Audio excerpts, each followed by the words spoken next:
¿me querés contar un poco de toda la trayectoria que hay detrás de Muge?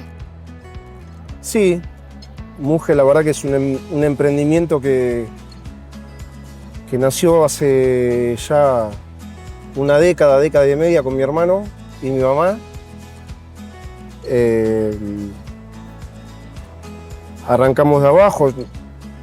Nuestro papá era carnicero de oficio y crecimos, tanto mi hermano como yo, todo el tiempo dando vueltas en la carne. Yo también era jugador de fútbol, pero a medida que fui creciendo, la carne siempre estuvo en la familia, todo el tiempo, siempre, desde que yo tengo memoria. Y bueno, tanto mi hermano como yo, mi hermano primero se acopló a la empresa, yo me acoplé después de haber dejado de jugar al fútbol. Y en realidad siempre pensábamos que la carne tenía más cosas para contar. A veces lo pensamos hablándolo y a veces era como una cosa que ni siquiera lo hablábamos, pero nos dábamos cuenta que había como más para hacer de lo que se hacía. Y bueno, nada, en el último tiempo creo que transformamos a Muge en un concepto, una forma de entender la conexión que hay entre el campo, entre la mesa, entre el chef. Yo siempre digo que Muge, yo estaría contento si Muge se transforma como en un curador de todo ese proceso. Porque hoy realmente nosotros hacemos eso. Yo ahora me voy de acá, la semana que viene hablo con un chef de alta gama, mi hermano vende la carne a Perú, nosotros vamos al campo, hablamos con el productor, estamos todo el tiempo tratando de unir las puntas y escuchando qué es lo que necesita cada uno para mejorar su día a día de trabajo. Nada, esto así dicho parece fácil, pero el hecho de ser un curador de todo ese proceso, a mí sobre todo me hizo evolucionar mucho, porque es como que tenés que romper un montón de condiciones que ya estaban establecidas y las tenés que romper. O sea, cómo en la carne se trabaja en la relación precio-calidad con el productor, eso lo tenés que romper si realmente querés hacer curaduría ahí. Tenés que escuchar al gastronómico, tenés que escuchar al chef desde otro lugar, no desde el lugar en el que solamente vos le querés vender el producto. O sea, escuchar y ponerse del lado del otro y ser empático. Un poco es eso, a grandes rasgos, lo que sería Muge, o lo que para nosotros nos gustaría que sea Muge. Ya en algún punto ya pasa de la carne y es crear una marca en donde la carne sea carne, pero también en el exterior represente argentinidad, represente costumbres. Entendemos también que la carne argentina en el mundo le falta un argumento sólido, le falta historia y me parece que es momento de contarla. Si vos andás por el mundo y le preguntás a toda la gente de carne argentina, todos te van a devolver que es una carne muy buena, pero me parece que la obligación nuestra es darle contenido al producto.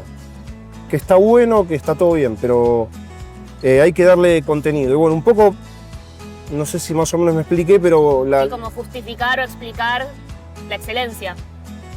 Si no, viste, es todo como medio vacío. Claro. Sí, es excelente, pero ¿por qué? ¿Cuál es la diferencia? ¿Qué es la diferencia con la carne americana? ¿Qué es la diferencia con la australiana? Cuando hablamos, no sé, las mejores carnes del mundo, y bueno, la americana, la australiana y la argentina. todas las demás están por debajo. ¿Pero qué es la diferencia? ¿Por qué? Bueno, yo lo que creo es que hay un montón de razones que hay que empezar a contar. ¿Vos encontrás las mismas resistencias hace 10 años que hoy? ¿Vos ves algún tipo de evolución en la resistencia para poder dar estos cambios, para poder hacer esta transformación? ¿Crees que eso está más actualizado hoy? Sí, ¿Crees que estamos siempre hablando sobre una rueda que gira? Y un poco y un poco. Okay. Yo creo que yo al consumidor lo veo como con más apertura, con más necesidad de tratar de entender qué es lo que queremos contar, qué es lo que está comiendo, cuál fue el proceso. El café lo hizo, el queso lo hizo, el vino obviamente lo hizo primero que nadie. Y la carne tiene que tomar ese lugar. Pero sí, en un punto últimamente veo que el consumidor está abierto a recibir información, eso seguro. Y no tiene que ver con una moda. Tiene que ver con una necesidad, me parece, que tiene bastante sustento. Y después, bueno, también sigo escuchando a gente que come carne decir, ¿qué te gustó? Y que estaba tierno. Bueno, me dan ganas de matarme. Porque la evolución pasa precisamente por encontrar otros atributos en el producto que a medida que el consumidor empieza a tener esa información, lo va a poder empezar a trabajar. Por eso me da bronca, pero entiendo que tampoco el que te dice como primera medida estaba tierno. Muge tiene ahora un video que se llama La carne que cuenta. Nada, le tenemos que contar qué otros atributos hay, por qué. Y bueno, a partir de ahí yo creo que vamos a poder pararnos arriba del concepto de evolución de mejor manera. A mí también me pasa con el tema de la terneza, que entiendo que en particular los argentinos y las argentinas hay una obsesión, digamos, por definir la carne argentina por ser la mejor por esto que decíamos, como si el atributo de la terneza fuese lo más importante o lo único, como si una sola cosa hace buena la carne argentina. Y creo que justamente uno de los desafíos que tenemos por delante es justamente contar todo lo que hay detrás para dar cuenta de ese concepto de calidad, que de por sí me parece que también está bastante bastardeado. ¿Qué es calidad? ¿Qué asociamos? ¿Qué asocia el consumidor como calidad? ¿Qué asocia la industria como calidad?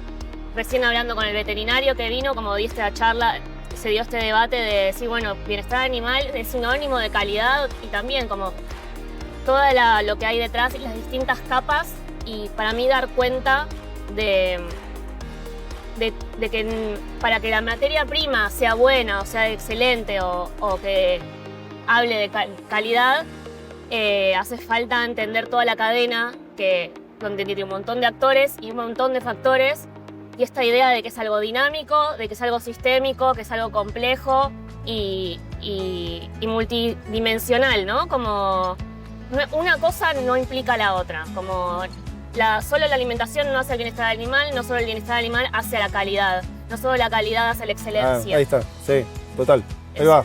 Y bueno, pero por eso estamos acá en esta pequeña cruzada y por eso también lo que siempre pensamos con mi hermano es transformar a Muge en otra cosa, ¿viste? Hoy yo quiero que Muge sea un paraguas que abarque toda esa discusión, pero que la traiga. No que se ponga en algún lugar, Muge es pastura o es grano o es orgánico o no. Vengan cada uno que pueda un poco también la idea de esta rural, que pueda contar su historia y nada, toda esa información va a hacer que el consumidor en algún momento valore otras opciones de la carne aparte de la terneza, ¿no?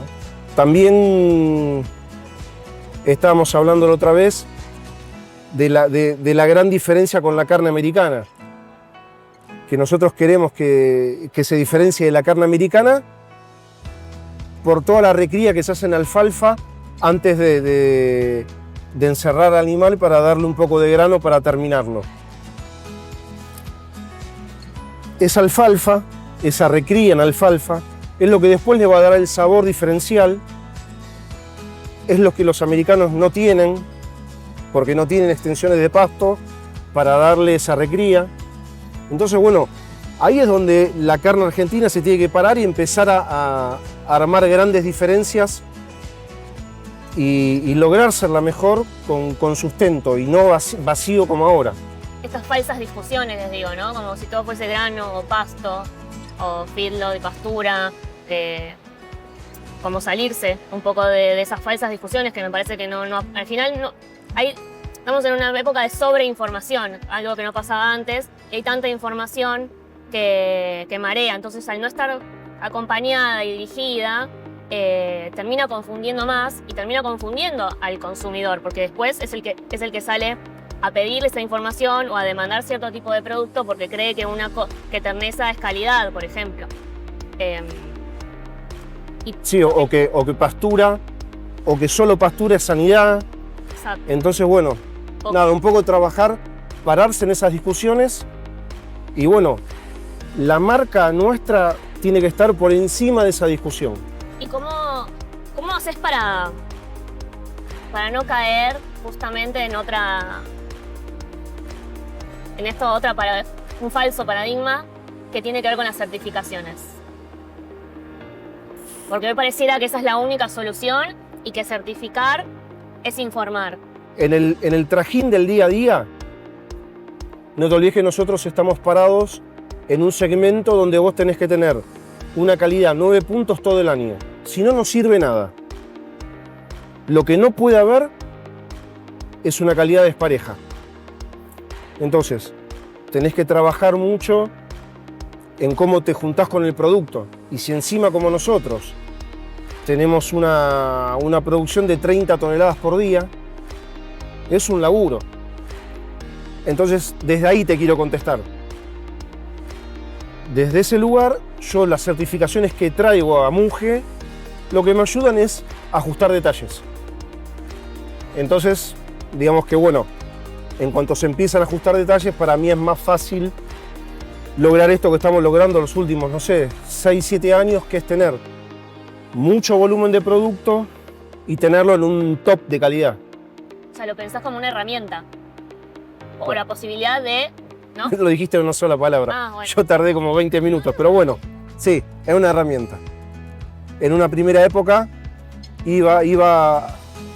a veces iba yo a cargar hacienda y una de las cosas que me pasaban, por ejemplo, era iba a la pampa, veía el animal, un animal terminado, especial, veía la carne, excelente.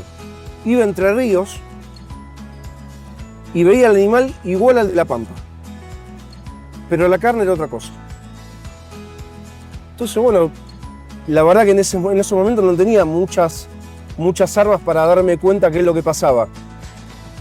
La carne de la pampa, si bien era igual en pie, tenía como más terminado, más volumen de grasa. La de Entre Ríos era un animal en pie igual, y la carne era lavada, el bife un poco chupado. El cuarto siempre cuando lo deshuesamos rendía menos. Y bueno, tratando de entender qué pasaba, bueno, me di cuenta que una de las mayores diferencias que había, que en La Pampa el pasto tiene mucha materia seca y en Entre Ríos no. Por eso el rinde y por eso estas diferencias. Entonces ahí fue cuando me di cuenta que el terroir también se podría aplicar a la carne y no solamente al vino. Entonces, bueno, ahí empezó como otra andanada de conceptos, de tratar de entender qué pasa con la carne de cada lugar y eso tiene que ver con la carne, pero tiene que ver en cómo se produce, tiene que ver en un montón de variables. Entonces, bueno, nada, cuando vos probás un un vino de la Patagonia, un vino de Mendoza, un vino de Francia. Hay grandes diferencias y en la carne, a medida que tengamos más información, nos vamos a dar cuenta que también las diferencias están en ese producto, que el terroir en la carne también juega un papel. Sí, sí. Tengo una pregunta como para ver también en algún punto si uno toma la carne como si fuera un commodity, que Sí. no lo es, pero podría llegar a ser tomado. Sí. El desafío sería ponerle marca a un commodity.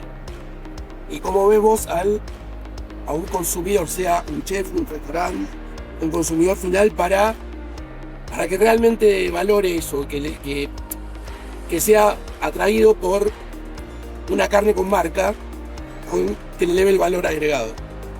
Si la gente está preparada para eso o no. Yo la veo a la gente como, en cuanto a la información que tiene de la carne, la veo como alguien que está aprendiendo a caminar y hay que acomodarlo, ¿viste? Es como una oportunidad. Sí, sí, sí, sí. Si vos me haces responder rápido, lo primero que se me ocurrió cuando me estabas preguntando es, me tengo que alejar de la carne. Porque, y sobre todo la carne argentina, que tiene tanto para contar, nos tenemos que alejar de la carne y vamos a lograr un commodity. Pero eso sin perder calidad, sin perder nada. Es alejarse de la carne y empezar a contar la historia de los que la producen, ¿viste? Claro. Para mí se puede lograr perfectamente. Sí. Y sobre todo, a mí me ha pasado que iba viajando por el mundo, me sentaba a vender carne y los pibes, ¿sabes lo que es sentarte en cualquier parte del mundo y no tenés que explicar lo que vas a vender? Desde Hong Kong, Shanghái, Europa, no tenés que explicar nada. Es carne argentina y ya la gente más o menos entiende. Igual esta es otra, digamos, estamos tratando de contar otra historia, pero digamos, lo que ya tienen de la carne argentina suma para no tener que explicar nada. Lo que pasa que eso hay que hacerlo evolucionar un montón, ¿viste? Depende, ahí es donde viene otra de nuestras batallas de Muge, que es tratar de que la grasa, desdemonizar la grasa y traerla para que juegue para nosotros, para el consumidor y para quienes la producimos y para quienes la curamos. A ver, ¿qué tiene que ver la raza? Muchísimo. Si nosotros queremos un producto de mucha terneza y de mucho sabor, Muge, si tiene que elegir, elige Angus, porque Angus es la raza que mejor a ver, si vos tenés Angus y tenés otras razas, con la misma alimentación, Angus va a infiltrar diferente. El ojo de bife te lo infiltra, o sea, es la raza que más infiltra. Vos tenés otras razas que todo ese consumo de alimento produce grasa, pero lo ubica diferente, la ubica en forma subcutánea, por ejemplo. ¿Entendés? Entonces Angus no, Angus infiltra, entonces vos ahí tenés nada, ya la mitad de la batalla ganada. Y en cuanto a peso, lo que hay que lograr es que todo ese proceso productivo se haga en el menor tiempo posible. Necesitas genética a morir, necesitas campos con pasto en invierno y en verano, necesitas tener disponibilidad de grano y necesitas tener raza. Si todas esas cuatro cosas funcionan y se dan, vos tenés, es como, ¿viste cuando se te da todo y todo suma? Bueno, si esos cuatro fundamentos se entrelazan, vos tenés un productazo. El mejor producto del mundo tenés. Porque vas a tener terneza, esa alfalfa que no la va a tener la carne americana. Y mucho volumen de carne en poco tiempo. Entonces vos ahí tenés sabor y tenés mucha terneza. ¿Y a qué se debe la decisión de trabajar el tipo de animales con los que trabajamos? En esa selección. Y porque para mí, en ese animal que nosotros estamos haciendo, se conjugan en un mismo lugar las mejores Sí, atributos, sí, los mejores atributos que se pueden lograr. Y porque a nosotros nos gusta, a Muge le gusta el animal pesado. Que lo cual comercialmente también, esta cosa de curaduría que yo hablaba de ir para atrás, yo le estoy diciendo a un productor que tiene que perder plata conmigo, porque el productor me hace 50 kilos más y el tipo lo puede vender antes a un precio razonable. Pero yo, bueno, le tengo que contar qué es lo que necesito para traerlo a mi club y que el pibe haga un producto que sea diferencial. Y cuando, para mí una de las cosas más interesantes es esto de que vos estés en la calle, de que vos te sientes personalmente con un cocinero, con un jefe de cocina, con un dueño, que los busques, Sí. los vayas a buscar, que no esperes que aparezcan o que esperes el interés, sino que vos querés generar ese interés y esa cercanía. Yo, sí, me dicen que a veces soy un poco enfermo. Les parece raro encontrarme a mí en algunas situaciones, ¿viste? Pero a mí me encanta escuchar a todo el mundo. Yo un día fui de Aramburu a Trecha y de Trecha a un parrillón en Bernal. Y me encantó. Y lo disfruté un montón y así son todos mis días. Y de cada uno vos podés aprender y aparte ver una necesidad. Y aparte, siempre se ríen los clientes, pero tanto yo o como la marca no les va a vender si no me cuentan un sueño que tienen con lo que pusieron. Si el gastronómico no me cuenta un sueño que tiene con su negocio, yo no le puedo vender. No hay forma de que lo entienda. Entonces, a partir de los sueños es donde nosotros empezamos a desarrollar. Puede dar hasta risa, gracia, pero para mí es muy serio esto. Necesito entender a dónde quiere ir el otro para poder acompañarlo mejor. Y eso nos fue dando, como nos hizo crecer bastante y nos dio buena alianza con nuestros clientes. Siento que el precio es el cuarto o quinto tema del que se habla. ¿Cómo te tomás el desafío cuando sentís que no te entienden? ¿Cómo manejás el equilibrio entre insistir, entre lo que se dice vender y entre entender que capaz este es un caso en el que capaz no hay compatibilidad? ¿Cómo podés leer esa sutileza? Sí, ahí Hacer llegar eso. tengo un montón de anécdotas para contar. O dejarlo o meterme en su carta. Meterme en su negocio, meterme en sus precios. Y demostrarle que el cambio le sirvió. O sea, no las voy a contar acá, pero hay un montón de anécdotas. En donde yo ya dejo de ser un proveedor, no. Mujes. Nada, dame a ver cómo te fue este mes. No, comprá esto, pagalo más, cobralo más, buscá este tipo de gente. Tengo un montón de casos en los que me he metido en el negocio del supuesto cliente y el resultado estuvo bueno. ¿Cómo es esa decisión de querer pertenecer o ser parte de toda la cadena? De querer hacerte cargo lo mayor posible, de atrás para adelante, desde que llevas la carne a un cliente hasta comprar el animal en pie. Y es una responsabilidad enorme, un trabajo gigante. No, eso me parece que no se podría construir lo que se está construyendo si no se hace eso, porque estamos logrando un producto diferencial porque yo necesito convencer al que lo produce de que lo haga. Si yo lo dejo al libre albedrío de sus números, no voy a tener el producto que necesito para hacer un diferencial hoy, para que la marca sea diferente. Entonces, para mí es una necesidad. O sea, todo el equipo de trabajo tiene esa idea.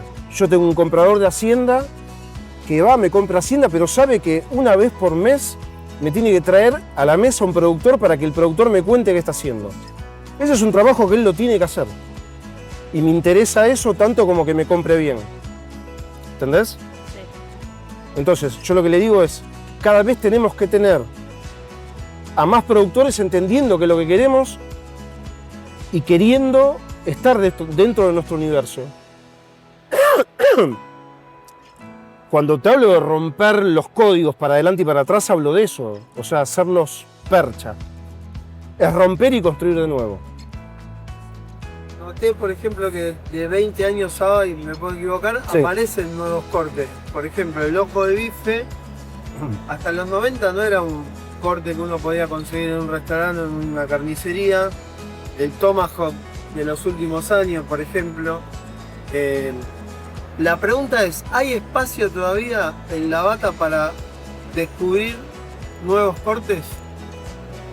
Sí, sí. Hay espacio y sobre todo, para que esos espacios se llenen, tenemos que trabajar este tipo de animal. Trabajando animales que vos compras en la carnicería o en los supermercados. Ese tipo de animal es como más gris y es más complicado que a partir de eso los puedas conseguir. Trabajando esta mercadería que trabaja Muge, yo te puedo asegurar que vamos a tener como más cortes para... Porque los músculos se desarrollan diferente, va a haber mucha más grasa intramuscular jugando en algunos lugares del animal, entonces la respuesta es sí, sí.